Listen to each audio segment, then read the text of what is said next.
¿Qué tal, hermanos? Buen día a todos. Bueno, les invito a leer un texto en la palabra de Dios, capítulo 22 de Lucas.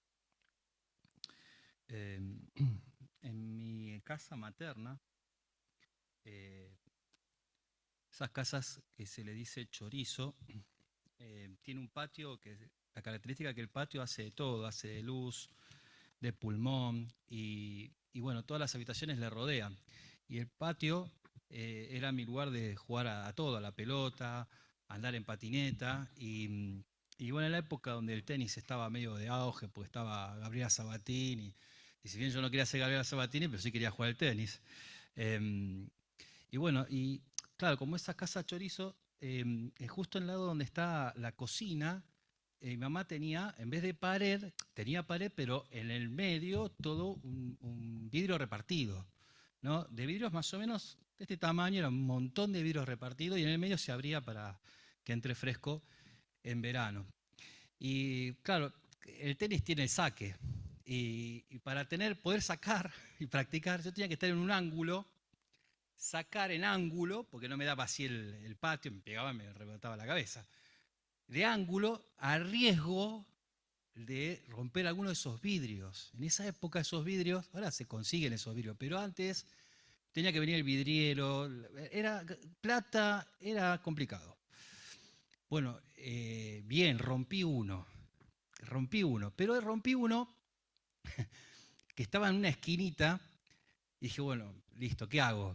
Entonces, claro, la pelota cuando pega, le pegó, pero le pegó, rebotó y como que le hizo un agujero. No lo terminó de romper. Yo agarré, saqué todos los vidrios, me tomé el trabajito y saqué todo. Y si vos mirabas así de golpe, no te dabas cuenta que estaba roto. Entonces, bueno, me fui. Guardé los vidrios, todo, lo tiré a la calle.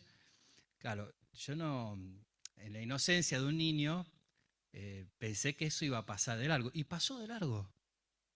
Pasaron unos días, llovió, entró un poco de agua en la cocina y mi mamá vio el agua. ¿Por dónde entró esta agua? ¡Fernando! Bueno, yo me acuerdo de eso y hoy lo cuento con alegría. No fue una alegría para mí. eh, pero cuando uno destruye algo, eh, y a veces hasta que no está ese algo cumple su función, ni te das cuenta que está roto. No te das cuenta. Pero de golpe empieza a haber un problema. Y dice, ¿y dónde está el algo que evitaba ese problema? No está roto, está roto. Y ya no cumple esa función. ¿Qué pasa cuando algo se rompe? Cuando, bueno, hay que llamar al vidriero y restaurarlo. Mis hermanos, hay una forma que Dios tiene de restaurar nuestras vidas, porque a veces nosotros no nos damos cuenta y pasan los años y no nos damos cuenta que el que está al lado o el que está cerca está roto. Pero bendito sea Dios, que Él es omnipresente, omnisciente, todo lo sabe y se da cuenta.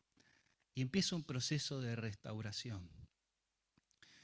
Cuando nosotros somos hijos de Dios y vamos a Cristo y nos arrepentimos de nuestros pecados, Dios nos cambia una forma de vivir. Antes vivíamos conforme a nuestra forma de ser.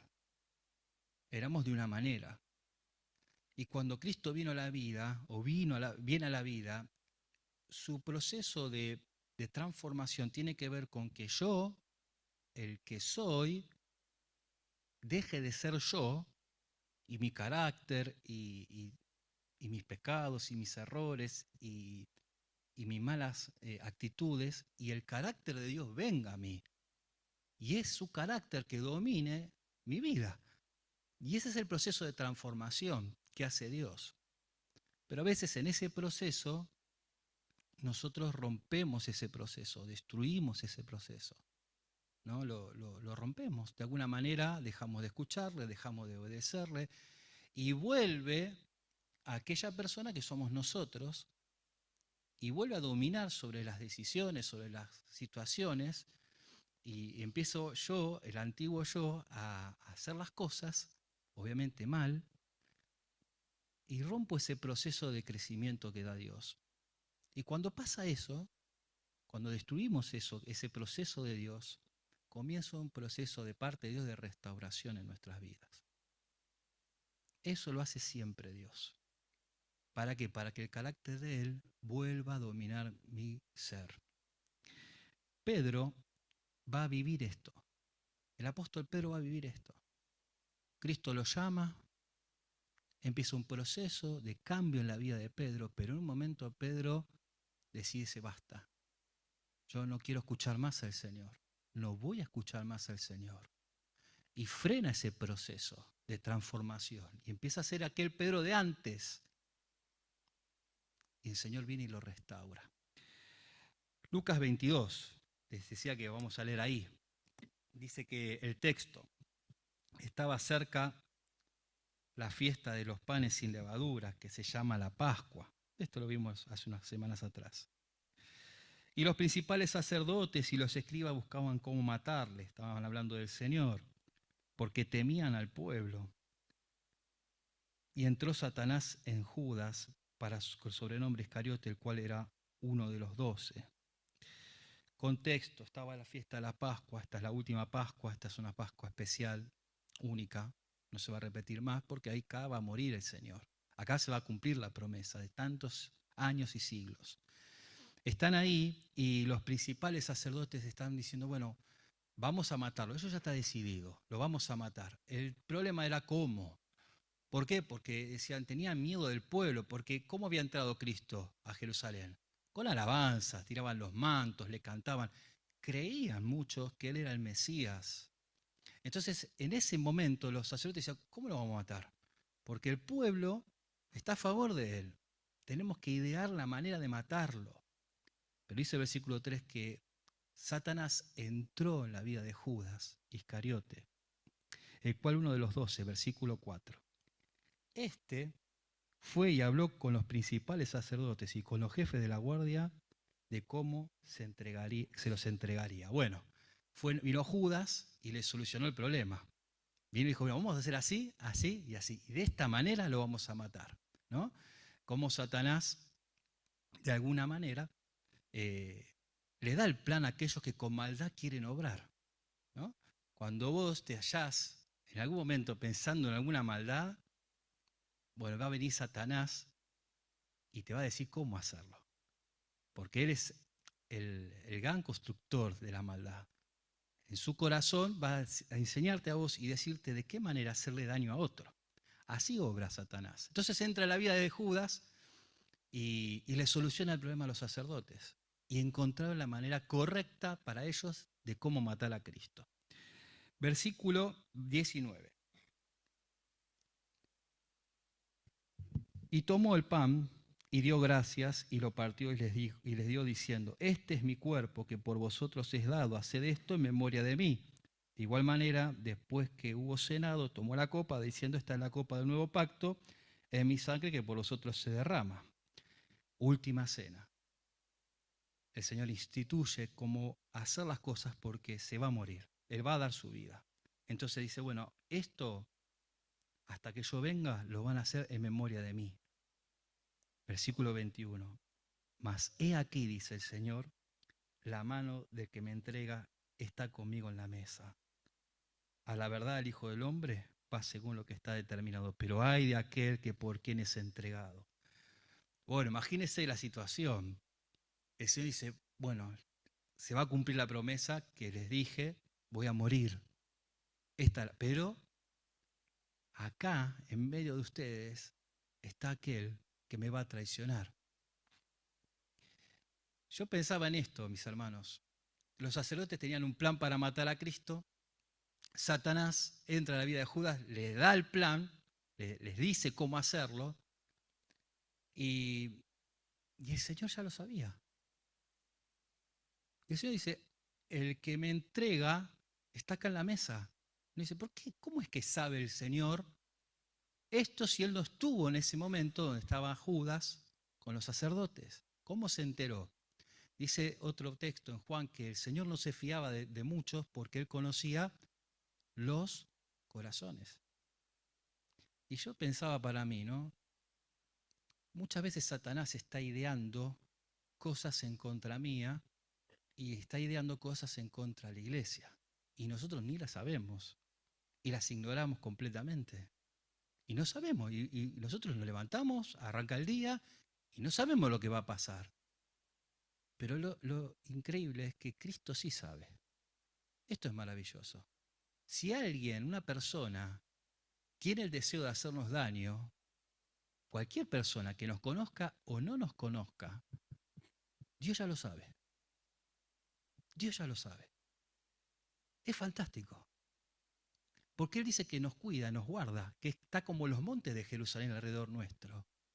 Nada malo que vaya a pasar en tu vida está en desconocimiento de Dios. Todo lo contrario. Él lo sabe perfectamente. Él sabe cuando el diablo va a venir y va a generarte un mal. Él lo sabe. Y a veces el Señor frena eso y vos ni te diste cuenta. Pasa el día y vos no te diste cuenta de cuántos males Dios evitó, de gente que te iba a hacer daño y no lo pudo hacer. Y no lo pudo hacer.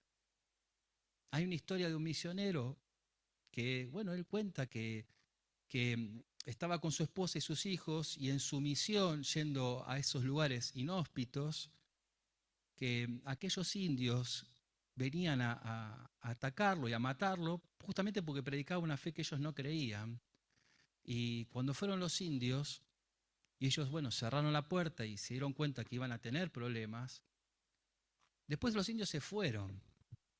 Y con los años, después de haber predicado el Evangelio, después que más de algunos se convirtió, preguntaron de aquella noche y ellos le decían, lo que pasa es que eran más los que estaban ahí alrededor defendiéndolos a ustedes que nosotros, por eso no fuimos. Pero decían, nosotros no, éramos mi esposa, yo y mis hijos, no había otras personas, no, sí, había un montón de personas en la puerta, por eso no fuimos. Y este misionero daba testimonio de cómo Dios lo libró de algo que él no vio, pero que el resto sí. Satanás tiene planes, pero Dios los conoce. Y a veces los evita, y a veces el diablo tiene acceso porque Dios lo permite. Pero así lo permita o no, está en conocimiento de Cristo. Y ahora el Señor sabe y dice, bueno, está a la mesa aquel que me va a entregar. Bueno, versículo 24. Entonces ellos comenzaron a discutir entre sí quién de ellos sería el que le había de hacer esto. ¿Se acuerdan cuando dice, seré yo, Señor, en otro pasaje? Y empezaron bien, diciendo, seré yo, Señor, yo te voy a entregar. Y qué bueno, ¿no? Decir, bueno, antes de pensar que el otro lo va a entregar, pensar en uno, a ver si soy yo el que va a hacer esta maldad. Señor, avísame, no quiero. Pero, versículo 5, hubo también entre ellos una disputa sobre quién de ellos sería el mayor. Claro, esta disputa viene a consecuencia. Si seré yo, Señor, seré yo, decía. Y en algún momento empezaron a discutir, no, pero yo no, vos. Y así empezaron a discutir. Yo no, sos vos. No, ¿por qué yo? No, mirá, sos vos, porque yo en el monte de la transfiguración estuve, vos no estuviste. No, no, pero en la repartición de los panes y los peces, yo encontré al nene con la bolsa, con la canasta, vos no. Y así discutiendo quién era el mayor, quién era el más importante, quién era el más grande de ellos, en todo sentido. Entonces dice, pero él les dijo, los reyes y las naciones se enseñorean de ella, y los que sobre ellas tienen autoridad son llamados bienhechores, mas no es así entre vosotros, sino que el mayor entre vosotros es como el más joven, y el que dirige como el que sirve. Porque ¿cuál es el mayor? ¿El que se sienta a la mesa o el que sirve? Y si el Señor me hace esa pregunta, o nos haría esa pregunta, y no, claro, el que está a la mesa. El que está a la mesa es el mayor. Yo voy a un restaurante y me siento y voy a pagar la comida, el mozo, yo siento que es menos que yo. Yo siento que es menos. Y que mejor me atienda bien, ¿no? Y que haga las cosas bien. Y me enojo si llega a hacer algo mal, porque él me está sirviendo a mí. Y en algún momento siento que soy más que él. ¿No? Y esa sensación de que soy superior al que me está sirviendo. Entonces ellos dicen lo lógico, y sí, el que está sentado a la mesa es más importante. Dice el texto, mas yo estoy entre vosotros como el que sirve. mas yo estoy entre vosotros como el que sirve. No hay alguien más grande que el Señor. Entonces Él les dice, en el mundo es así. En el mundo, las personas que se sienten más importantes demandan del otro servicio. Demandan que los otros lo atiendan a Él. Porque soy más importante. Porque mi problema es más importante. Porque tu problema es menor que el mío. Porque yo soy más importante que vos. Entonces demando un servicio. Y si no lo tengo o el servicio no es bueno, hay enojo. Porque yo necesito. Y el Señor dice, bueno, pero entre nosotros no ha de ser así. Entonces el Señor ahí está mostrando el corazón del Cristo, el carácter, la forma de ser de Dios. La forma de ser nuestra antes de Cristo es esa. Yo me siento más importante que el resto, entonces el resto me tiene que servir a mí. Yo me cuido a mí mismo y me protejo a mí mismo y estoy pensando en mí, en lo que me gusta, en lo que quiero, en mis logros, en mis objetivos, en mi comodidad, en mí.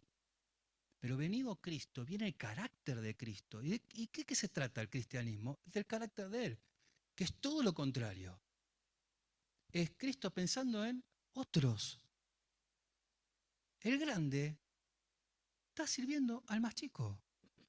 El grande se ocupa del menor. Entonces ahí el Señor les explica lo que es la humildad, la verdadera humildad, que es servir al otro y no ser servido. En el reino de los cielos, el que es servido es el más chico, es el más necesitado, es el más débil, es el menor. Y si vos sentís que sos mayor, tenés que estar al servicio. Ese es el carácter. Dice Proverbios capítulo 16, versículo 18, ya se los leo. Dice, antes del quebrantamiento, ¿qué viene? La soberbia. Y antes de la caída, la altivez de espíritu.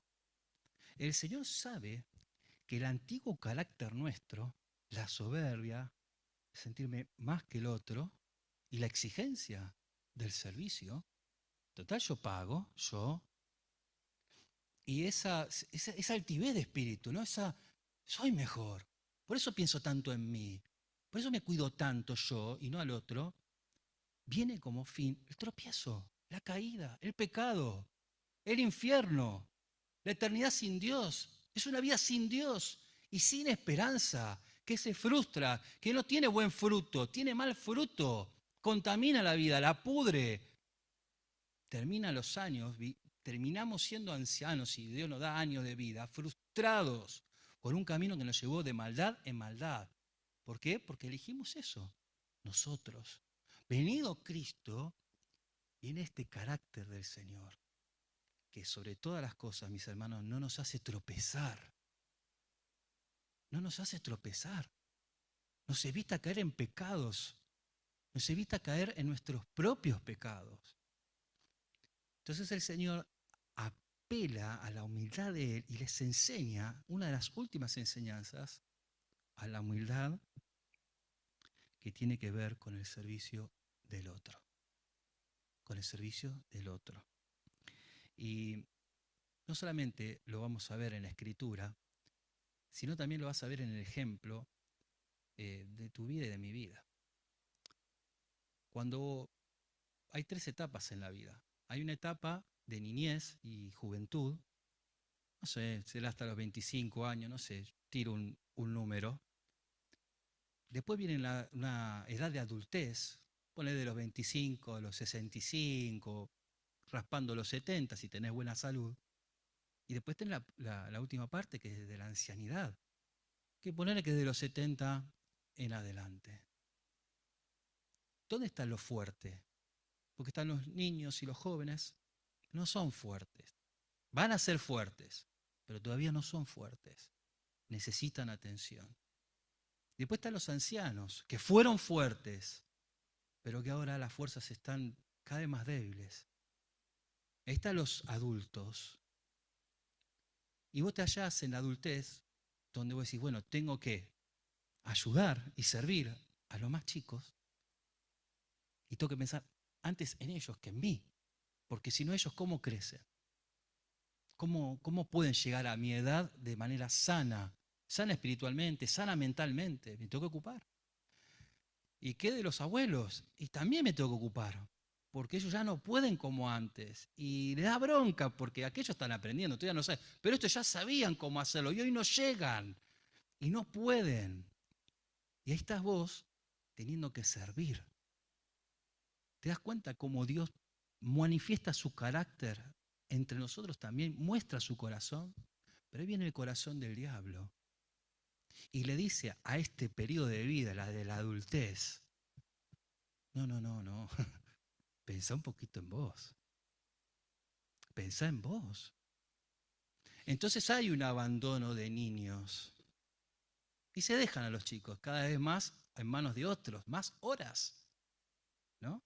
Para yo estar disfrutando de mi libertad, de lo que yo quiero para mí. Y también está la posibilidad que te da el mundo de aquellos abuelos, tus padres, tus suegros, y depositarlos en un lugar para que vos puedas estar bien y disfrutar. ¿Qué es eso de estar? Ya está, ya vivieron su vida, vivila vos. Y ahí está, y a vos te gusta esa idea.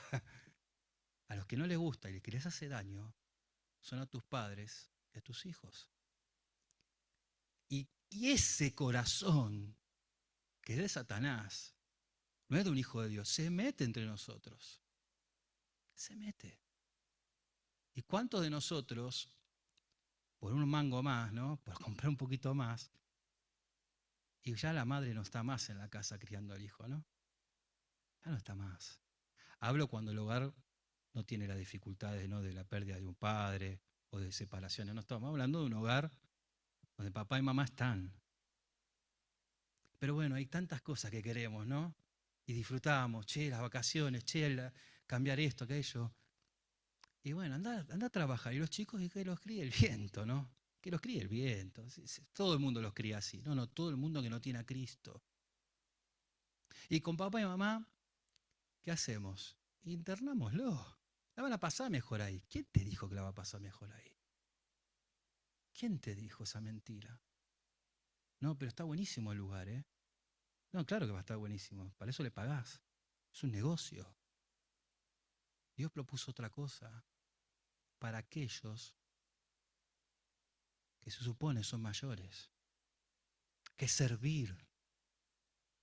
Porque mis hermanos, si no haces esto, vas a tropezar. Vas a tropezar. Cuando el carácter de Dios no gobierna tu vida y que gobierna tu carácter, y créeme que a veces viene envuelto en textos la maldad, no sé cómo hacen, pero le ponen texto bíblico a la maldad. Le ponen textos bíblicos. No, mi hermano, servir. Por eso el Señor los mira y dice, no, yo estoy como el que sirve y voy a servir hasta que me muera. Por eso dice en Filipenses, haya en vosotros, ¿qué cosa? Este sentir. Aquel bajó, se humilló y siendo siervo fue a la cruz.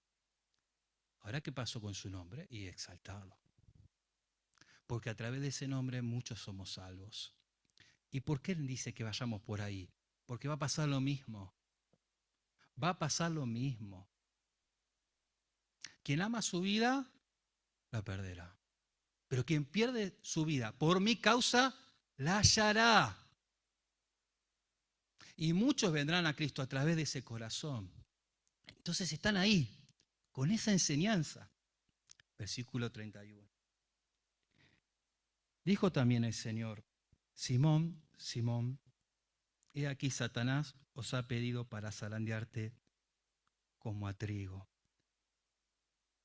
Bueno, Satanás pidió permiso y tantas veces el Señor no le dio permiso que esta vez le da permiso, pero le va a avisar a Pedro, Pedro, mira, esto va a pasar, yo voy a morir, va a pasar todo lo que les dije, va a pasar ahora. Ahora, Satanás pidió por vos.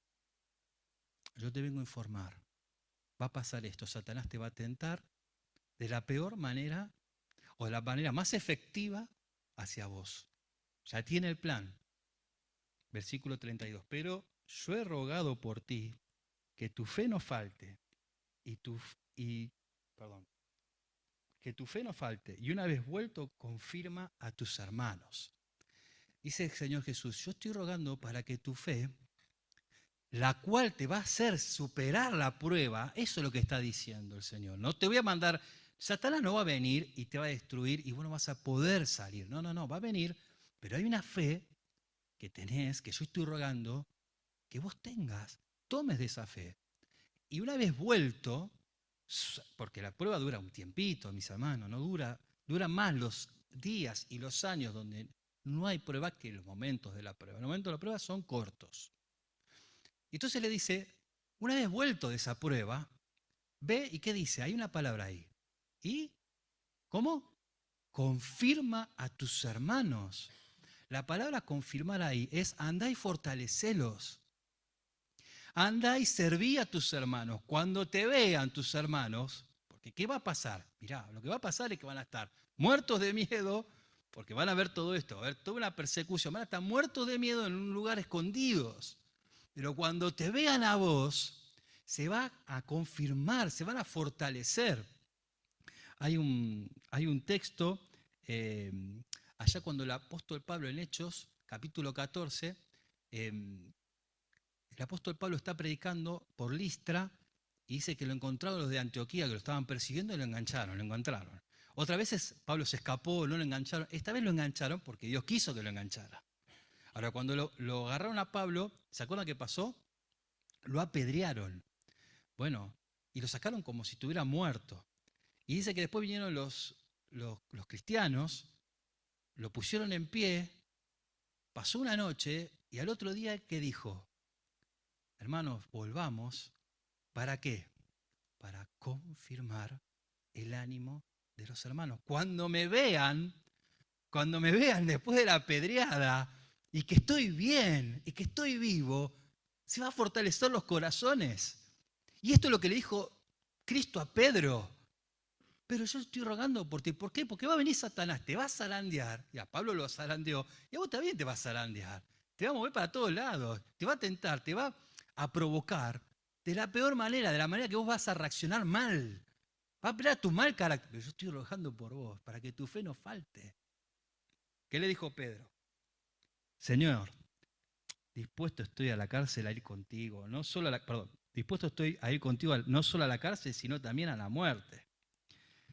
Bueno, Pedro no está escuchando. No está escuchando lo que le dijo el Señor. No va a pasar nada. Yo contigo a la cárcel y a la muerte.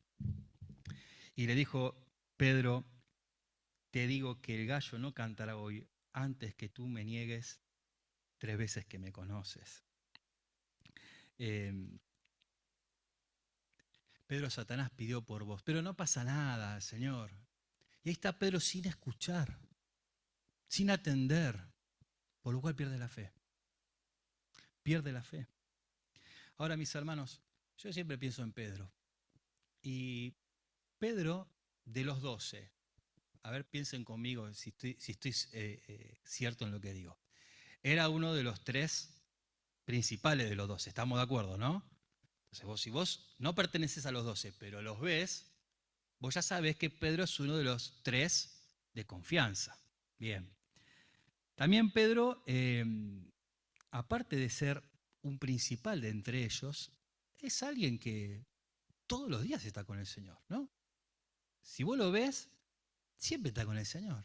En el monte de la transfiguración, en el repartimiento de los panes y los peces, cuando el Señor echa demonio, en la barca, siempre que vas a ver, ¿a quién lo vas a ver? Ahí, al ladito. A Pedro. Siempre está Pedro. Y vas a verlo siempre hablando con él. Siempre ahí, al lado de él, haciendo las cosas. Ahora, si a Pedro lo traemos a nuestra congregación, si Pedro se sentaría aquí, ¿no? Estaría, no sé, ahí, a la derecha mía, podríamos pensar que Pedro, según el Pedro que estábamos hablando de las características, sería uno de los principales de acá, ¿o no? ¿No? Un líder, un pastor, un anciano de iglesia. Pedro sería uno así. Bueno, si venimos a la iglesia, en nuestra cabeza ya sabemos que a quién vamos a ir, a quién vamos a ver. No, cuando te imaginas, voy a la iglesia, ¿a quién sabes a qué vas a ver? A Pedro lo vas a ver seguro, siempre está en la iglesia. De hecho, si llega a faltar, che, ¿qué pasó con Pedro? No vino. ¿Alguien sabe algo? Qué raro que no vino. ¿Dónde está? ¿Qué le pasó? Porque siempre está. Ahora Pedro, este hermano principal y este hermano que eh, parece tan fiel, no escucha al Señor. No lo escucha. No lo escucha. El Señor lo quiere tomar aparte, hablar con Él, tener comunión íntima con Él, pero Él no lo escucha. Y con soberbia, no, Señor, no va a pasar nada. No va a pasar nada. Ahora, Pedro, con los años ya grande, escribe, y fíjese lo que escribe Pedro. Ahí en 1 Pedro capítulo 5, versículo 8. ¿Lo tienen ahí? Capítulo 5, versículo 8 de 1 Pedro.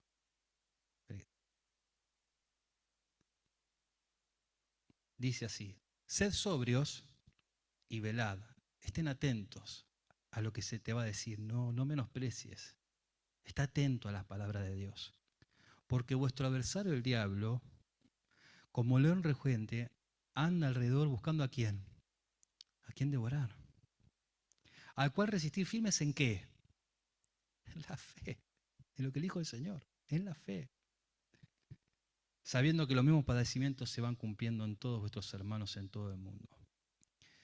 Con los años, Pedro, cuando tiene que escribir y dar su consejo, miren, escuchen, escuchen al Señor, no menosprecien su voz, no menosprecien su consejo. Si Él te dice, deja de servirte a vos mismo y serví a los demás, porque ese es su carácter, no lo tomes en poco, no lo menosprecies, no hagas oídos sordos, porque ese león a mí me comió la fe, me comió la fe. Y empecé a hacer cosas que yo pensé que no las iba a hacer. Aquel Pedro del pasado volvió y negué al Señor, no una vez, 3 veces.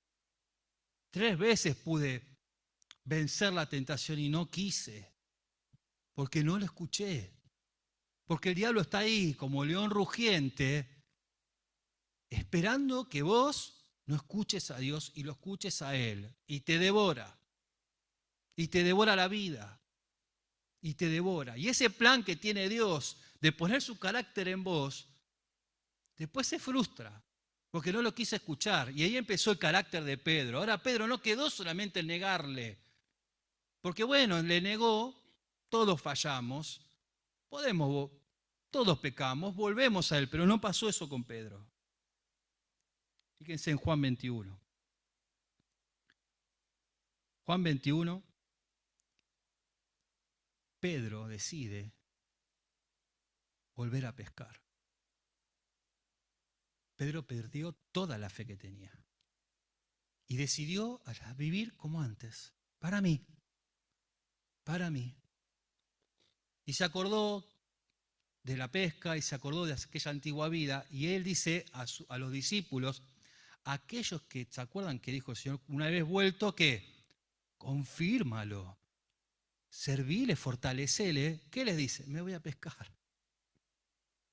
Y él arrastra, sin querer, tampoco los obligó, pero él los arrastra. El plan de Dios era que los fortaleciera espiritualmente, pero el plan del diablo era que justamente sea de tropiezo. Y ahí está Pedro, se va a pescar y se lo lleva. Y vamos con vos. Se terminó la fe y vamos con vos. Y yo le decía a mis hermanos, hay un proceso que tiene Dios de poner su carácter en nosotros, pero cuando nos negamos, cuando le rechazamos y cuando perdemos la fe, y ya medio que nos cuesta venir a la iglesia, nos cuesta leer la Biblia, pero nos cuesta servirlo a Él, nos cuesta estar con Él, y ya estamos como volviendo a lo de antes, viene Cristo, viene el maravilloso Señor, y restaura ese vidrio roto de un mal saque de la niñez de tenis, ¿no? Y va a restaurar aquello que se dañó. Aunque Pedro no quiera, y aunque los discípulos no quieran, ni tengan la fe para esto, va a venir el Señor. Porque no importa tu decisión, para Él no le importa tu decisión. Sí le importa, y a la vez no le importa. Le importa que decidas por Él, pero caíste y no podés, te va a ir a buscar, porque te ama, porque así es el Señor. Bendito amor de Dios. No te deja, no te suelta, no te abandona. Entonces te va a buscar al lugar donde lo dejaste. Versículo 15 del 21 de Juan. Cuando hubieron comido, Jesús dijo a Simón Pedro: Simón, hijo de Jonás, ¿me amas? Ah, qué difícil. Qué pregunta, pero al corazón. Porque estoy en medio estoy apartado. Por ahí vengo a la iglesia, pero estoy apartado de él, no estoy hablando, no lo estoy escuchando, estoy apartado, mi fe está mal. Y viene él y me dice: ¿me amas? Y qué sé yo, hace un mes atrás que estaba más o menos bien, por ahí te decía que sí. No sé. Pero dice: sí, Señor, te amo. ¿Me amás? Apacienta a mis corderos. Servilos. Servilos. Simón, ¿me amás? Sí, Señor. Pastorealos. De esto se trata, Pedro. No de vos, de ellos. Servilos. La última. Si tú sabes que te amo, apacentalos. La verdadera restauración, mis hermanos, no es que vos estés bien. No se trata de vos. Se trata de que vos ayudes a otros. De que el carácter de Cristo realmente se deposite en vos y sirvas a los demás. Sirvas a los demás. ¿Y qué va a pasar con vos? No lo sé. Pedro murió torturado, de grande, torturado. Dice la historia que crucificado boca abajo, o sea, hasta se mofaron de su muerte. No es que fue un ancianito, un abuelo feliz, que murió con los nietos alrededor. Yo vi una muerte así, la de mi suegra, con los nietos alrededor. Hermoso. ¿Saben lo que es morir así? Es hermoso despedirse de tu familia y cerrar los ojos y ir al cielo. Pero no es lo que le pasó a Pedro. Tal vez no te pase eso, pero no importa tu final. Importa lo que vas a hacer ahora. O sos cristiano o no lo sos. Y ser cristiano es ocuparte del resto, apacentarlo, pastorearlos, dedicarte a fortalecer a los demás. Y Dios se va a ocupar de vos. Y entonces no vas a caer en tentación, no vas a pegar, tu fe se va a levantar. En cuanto vos pensás en vos, caíste en la trampa. Caíste en la trampa. Pronto vas a tropezar. Pronto vas a hacer tropezar a otros, porque lo de Pedro no fue gratis. Él hizo daño a los demás. No lo quiso, pero lo hizo. Pero una vez vuelto, como dijo la palabra de Dios, era una columna de la iglesia Pedro. Fue una bendición. Entonces él de viejito, ya aconsejando, dice: velad y orad. Porque está el adversario. Pero ¿saben qué pasa con el adversario? Cuando vos estás firme en la fe, huye, huye. Y empieza Dios a bendecirte. Cuando, cuando Pedro murió, yo no sé si él en algún momento habrá pensado lo que pasó después. Que su vida está escrita en la palabra de Dios y que van a bendecir a tantas personas. Cada vez que leemos la vida de Pedro, uno llega al Señor. Mira lo que hizo Dios en la vida de alguien que le negó, pero después le siguió. Mis hermanos, si Dios tiene que restaurarte es en esto. Servirle al otro. Servir al otro. Esto es el cristianismo. Servir al otro. Morir por el otro. Morir por el otro. Si vos crees que sos superiores, pasa por ahí. Servir al otro. Los niños necesitan ser servidos. La gente mayor necesita ser servida. Porque son etapas de la vida distintas. Ahora, en el área espiritual somos todos jóvenes en Cristo. Porque ¿qué dice de los viejos? Que su fe se va a renovar como ¿qué? Como las alas de las águilas. No hay abuelos, no hay niños de edad en Cristo. Somos todos maduros en Cristo, si realmente queremos seguirle. Y se trata de servir. Se trata de servir. Dios quiere restaurar nuestra vida y nuestra iglesia, que esta es una iglesia de servicio, que esta iglesia se dedica a servir a otras iglesias, que este lugar los demás lo vengan a usar, que nos usen hasta que no tengamos más fuerzas, que nos saquen cosas, porque Dios va a proveer más. ¿Y cuántas bolsas hay para la pandemia? Dios va a proveer más. ¿Y cuánta plata hace falta a los misioneros? Tenemos la experiencia, mis hermanos, de que Dios provee más dinero, porque más damos. Ahora, si empezamos a quedarlo, nos vamos a venir a pobreza. Y estamos hablando de dinero, imagínate de espíritu. Imagínate de espíritu. Cuando nos pongamos a hablar de Cristo a los demás, cuando vayamos a fortalecer a los demás, cuando vení que te vamos a ayudar, aunque nosotros necesitamos ayuda, pero vamos a ayudar. Dios bendice, se alegra, se goza, somos su especial tesoro, ¿no? Así que mis hermanos, quiero alentarles en esto, porque va a pasar una semana, si Dios nos permite, si Dios no viene antes, nos va a permitir juntarnos el próximo domingo. ¿Cómo va a ser nuestra semana? Porque si nosotros decidimos acercarnos a Él y servir al otro, bueno, mis hermanos, vamos a ser de bendición. Vos vas a ser de bendición acá. Vos vas a ser de bendición al otro. Así que, mis hermanos, este es el desafío. Restaurar la vida para servirle. Oramos. Señor, gracias por tu palabra. Gracias por amarnos así, Señor. ¿Cuántas veces estamos rotos en la fe? ¿Cuántas veces, Padre? Y nadie se da cuenta, y tú sabes que no se dan cuenta, Señor. Porque sabemos disimularlo, Señor. Tenemos años de iglesia y podemos hacer que el otro no se dé cuenta, pero gracias porque tú lo sabes, Señor. Tú sabes cuando la fe se rompe, cuando nos cuesta estar contigo, cuando hemos tropezado, Señor. Y gracias por no dejarnos así, Padre, por hablarnos, por restaurar nuestra fe, por estar con nosotros, Señor. Y ayudarnos y enseñarnos a entender esta verdad, Padre, de que tenemos que servirnos los unos a los otros, que este es tu carácter, Padre.